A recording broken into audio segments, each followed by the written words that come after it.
በኢትዮጵያ ሀገራዊ ምክክር ጉባኤ ውስጥ በ8 አጀንዳዎች ላይ ሲመክሩ የቆዩ 8 የስራ ቡድኖች በተመካካሪዎች ከቀረቡ ምክረ ሀሳቦች ውስጥ በአብዛኞቹ ከመግባባት በመድረስ ስምምነታቸውን በቃለ ጉባኤ ፊርማ ማረጋገጣቸው ይፋ የተደረገው በዚሁ ሳምንት ማገባደጃ ላይ መሆኑ አይዘነጋም። ከ30 ቀናት በላይ በቆየው በዚህ ጉባኤ ላይ ከስምምነት የተደረሰባቸው ምክረ ሀሳቦችን የማጣጣም ድርሻ የሚኖረውና ከሁሉም ቡድኖች የተመረጡ 120 ሰዎችን የሚይዝ የጋራ ማረጋገጫ ስርዓት ወደ ስራ መግባቱም ተገልጿል። አቤል አበበ በቀጣዩ የትኩረት ጥንቅራችን ከመግባባት ተደርሶባቸዋል በተባሉ አጀንዳዎች ላይና በምክክሩ አጠቃላይ ሂደት ላይ ከተመካካሪዎች ጋር ያደረግነውን ቆይታ እንደሚከተለው አሰናድቶታል። በመጀመሪያዎቹ ቀናት 10 ሰው በሚይዙ አነስተኛ ቡድኖች ውስጥ ሆነው በየአጀንዳዎቻቸው ላይ ሲመክሩ የቆዩት ዜጎች 30ኛውን ቀን የተሻገሩት 50 እንዲሁም 250 እያሉ 500 ሰው በሚይዙ ቡድኖች ውስጥ የውሳኔ ምክረ ሀሳቦችን ወዳቀረቡበት ምዕራፍ ደርሰው ነው። በሳምንቱ ጅማሮ በአራቱ አጀንዳዎች ላይ ከመግባባት መደረሱን ይፋ ያደረገው የሀገራዊ ምክክር ኮሚሽኑ ዕለተ ሐሙስ አመሻሽ ላይ ደግሞ በ8ቱም አጀንዳዎች ላይ ከመግባባት ተደርሶ ተመካካሪዎችም በቃለ ጉባኤዎች ላይ ፊርማቸውን ማኖራቸውን ነበር ያሳወቀው። እዚህ ጋር መገንዘብ የሚገባው ሁነኛ ነገር ከመግባባት ተደርሷል ማለት ተመካካሪዎች በእያንዳንዱ አጀንዳዎች ውስጥ ባሉ ዝርዝር ጉዳዮች ጭምር ተግባብተዋል ማለት አለመሆኑን ነው። ይልቁንም በአብዛኛው ጉዳይ ላይ ተግባብተው የልዩነት ሐሳቦቻቸው ደግሞ በቀጣዩ የምክክር ምዕራፍ እንዲፈቱ ፈቅደዋል ማለት ነው። በዚህ ሂደት ውስጥ አልፈው ከመግባባት ደርሰዋል ከተባሉት ቡድኖች መካከል ደግሞ የሰላም ግንባታ አጀንዳ ላይ የመከረው የሥራ ቡድን ይገኝበታል። እናስ ቡድኑ በየትኞቹ ምክረ ሐሳቦች ላይ ተግባብቶ ይሆን ስንል ተመካካሪዎችን ጠየቅን። አጀንዳ ላይ አብዛኛው የሰላም ግንባታ ስለሆነ ማንም ላይ የማያወላዳ ነገር ይኖረዋል ብዬ አስባለሁ። ግን አንዳንድ ጊዜ ሲያከራክሩን የነበሩት ያው ማህበረሰብን የመጣበትን ክፍል ሁሉም እንደው መወከሉ ከአጀንዳ ውጪ ጉዳዮች የመነሳቶች ነገር ነበሩ። እነዚህ ጉዳዮች እዚህ እነሱልን አይነት ነገር ግን እነዛም በመግባባት በመነጋገር እዛ ግሩፕ ላይ ሌላኛው ግሩፕ ላይ ይሄ አጀንዳ መኖሩን በማረጋገጥ እየተግባባን ሌላ ግሩፕ ላይ እንዲነሳ ያደረግንበት አግባብ የተሻለ ነበረ። የግጭት ምክንያቶች ላይ ነው መግባባት ላይ የደረስነው። ወደ 11 የሚሆኑ የግጭት ምክንያቶች ጥቅል የግጭት ምክንያቶችን እንደ ሀገር ያስቀመጥንበት ሁኔታ ነው ያለው። ከዛ ውጭ ከሰላም ግንባታ አንጻር ከሰራዊት የክልል ሚሊሻ የክልል ፖሊስ አደረጃጀት ምን ይሁን በሚሉት ጉዳዮች ላይ የግጭት ምክንያቶች ናቸው ብለን ስለለየናቸው እነሱ ላይ መንግስት የተለያዩ አቅጣጫዎችን እንዲያስተካክል ምክር ሀሳብ የሰጠንበት ሁኔታ ነው ያለው ማለት ነው። ከሽግግር ፍትህ ጋር መቼ ጀምር የሚሉ ጉዳይ ነበረ። እሱም በጥሩ ሁኔታ በይቅርታና በምህረት እንዲሁም በማካካሻ የሚያልፈውን ሁሉም ሰው መረጃና ማስረጃ እስካቀረበበት ጊዜ ድረስ መረጃ እስከተገኘበት ጊዜ በሚለው ተግባብተን ሌላኛውን ደግሞ የተወሰነ ዓመተ ምህረት ሰዎችም ተከሳሾችም የህግ አግባብም የህግ ማዕቀፍም እስከተበጀለት ድረስ እስኪሆን ተባብለን በጋራ ተመካክረን ይሄንን የተግባባንበት ሁኔታ። በትጥቅ እንቅስቃሴ ላይ ያሉ የታጣቂ ቡድኖች ወደ ሰላማዊ የፖለቲካ እንቅስቃሴ ሊገቡ የሚችሉበትን ሁኔታ 4 ምክረ ሀሳቦችን ያስቀመጥንበት ሁኔታ ነው ያለው ማለት ነው። መንግስት ለነዛ ቅድመ ሁኔታዎች እንዲያመቻችም ምክረ ሀሳብ አስቀምጠናል ማለት ነው። ከመግባባት ደርሶ ወደ ሌላ ምዕራፍ አልፏል የተባለው ሌላው አጀንዳ የመንግስት አደረጃጀትና ቅርጽ እንዲሁም የፖለቲካ ስርዓት፣ የፖለቲካ ውክልናና የምርጫ ስርዓትን የተመለከተው ነው። በዚህ የመንግስትን ቅርጽ የመለወጥ አቅም ባለው አጀንዳ ላይ የመከረው ስልታዊ ቡድን ካሉት 41 ንዑስ አጀንዳዎች ውስጥ በአብዛኛው ላይ ተስማምቶ 3ቱን ብቻ ለቀጣዩ ምዕራፍ በይደር ማስቀመጡን ሰምተናል። ኢትዮጵያ በጠቅላይ ሚኒስትር ትመራ ወይንስ በፕሬዝዳንት? የህገ መንግስቱ አንቀጽ 39 ይሰረዝ ወይስ ባለበት ይቀጥል?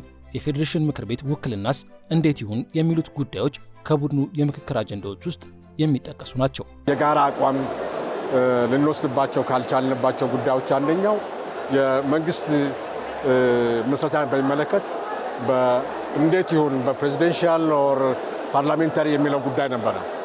ፕሬዚደንሻል በሚለው ላይ በአብዛኛው ተስማምቷል፣ ምንም ጥያቄ የለውም። ነገር ግን ምን አይነት ፕሬዚደንሻል ኢሌክሽን ይኖር ነው በሚለው ላይ ነው የነበረው ልዩነት።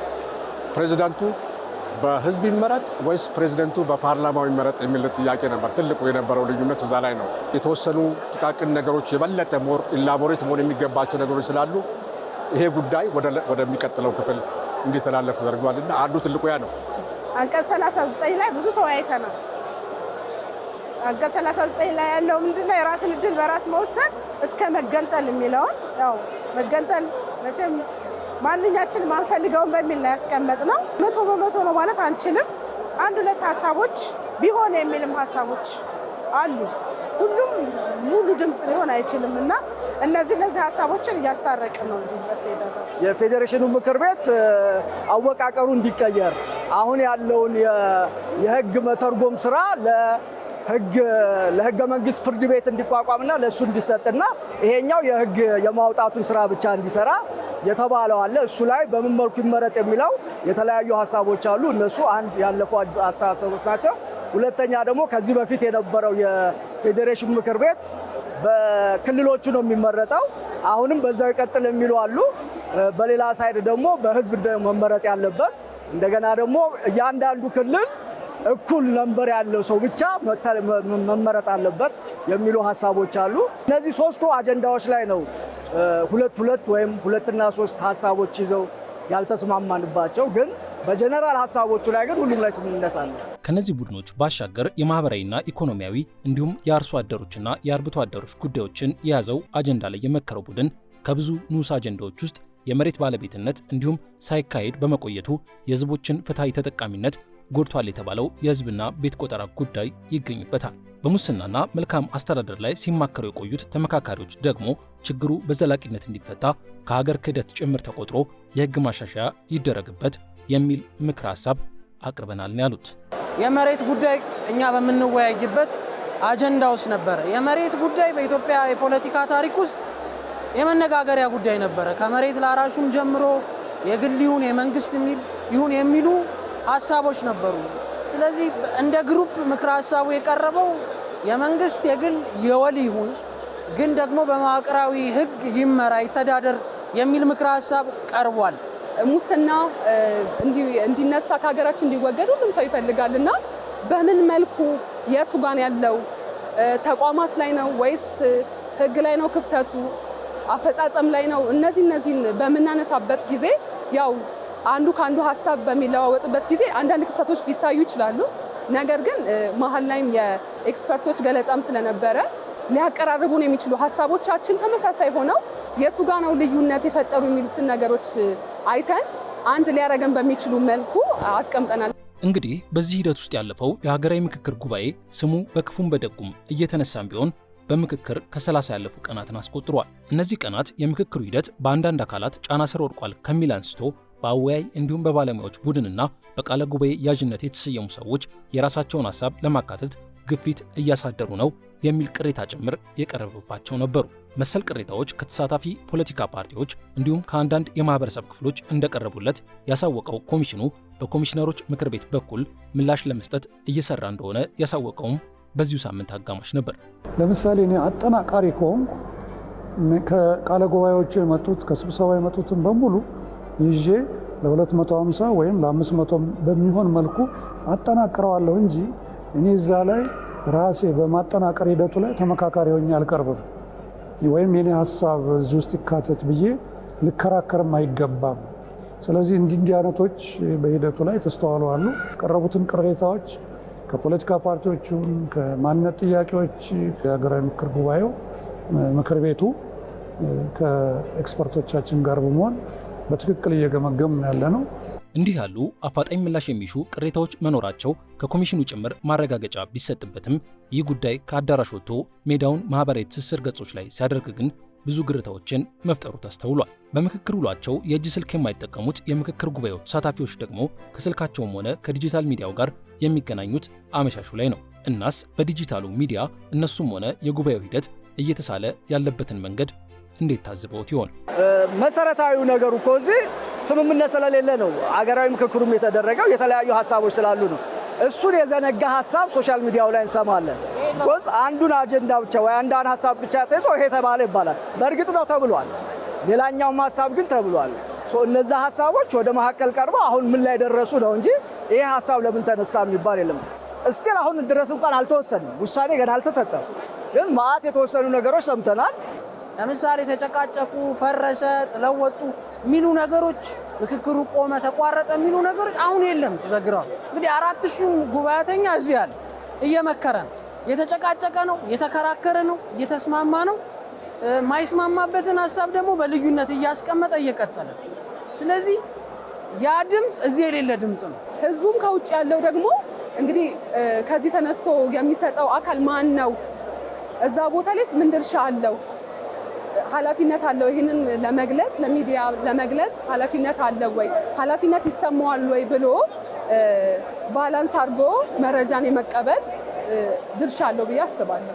እንዲህም ተባለ እንዲያ አሁን የምክክሩ ሂደት ወደ ማገባደጃው ምዕራፍ ተቃርቧል። 500 ሰዎች የተስማሙበት እንዲሁም በልዩነት ጭምር የያዙት ምክር ሐሳብ 120 ሰዎች ለያዘውና የስምንቱም ቡድኖች ምክር ሐሳብን ለሚያጣጥመው የጋራ ማረጋገጫ ስርዓትም ቀርቧል። ይህ ከስምንቱም ቡድኖች በተውጣጡ 15 ሰዎች የተዋቀረ ስብስብ ደግሞ የአንዱን ምክር ሐሳብ ከሌላው ጋር እንዳይጋጭ የማጣጣም ስራን ከሰራ ወዲያ መልሶ ለየቡድኖቹ ሪፖርት የሚያደርግና ሐሳቦችንም በድጋሚ የሚቀበል ይሆናል ተብሎ የሚጠበቅ ነው። እንግዲህ ከዚህ ወዲያ ከተሟላ መግባባት ተደረሰ የሚባለው ክልሎች 330 አባላት ለያዘው የክልል ጉባኤ ቅሬታ ሳያቀርቡ ከቀሩና በልዩነት በተያዙ ንዑስ አጀንዳዎች ላይ ጭምር መስማማት ከተደረሰ ነው። በስምንቱም አጀንዳዎች ላይ እንደ ሀገር የመግባባት ወርቃማ መስመር ላይ መድረስ ከተቻለ ለሀገር ትልቅ ስኬት መሆኑ የሚካድ ሀቅ አይደለም። በምክክሩ የሚሳተፉ ተመካካሪዎች ግን መግባባት መቻሉ ብቻ የመጨረሻ ግብ አለመሆኑን ደግሞ ደጋግሞ ማንሳት ያስፈልጋል የሚሉ ናቸው።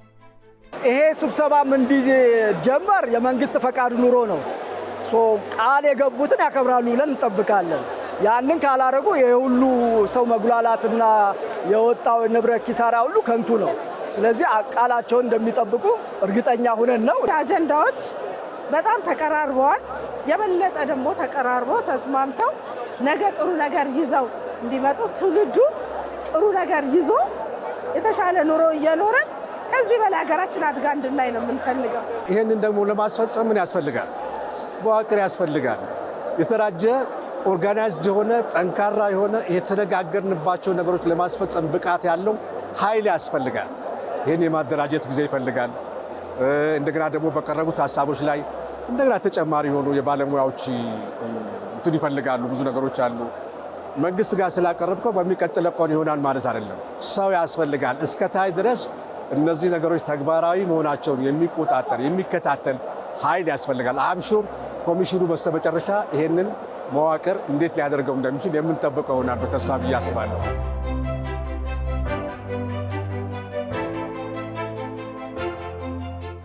ውድ ተመልካቾቻችን በዚህ የሀገራዊ ምክክር ጉባኤ ላይ አነጋጋሪ ሆኖ የቆየው የአዲስ አበባ ጉዳይን ይዞ የነበረው የፌዴራል ከተሞች አጀንዳ እንደነበር ይታወቃል።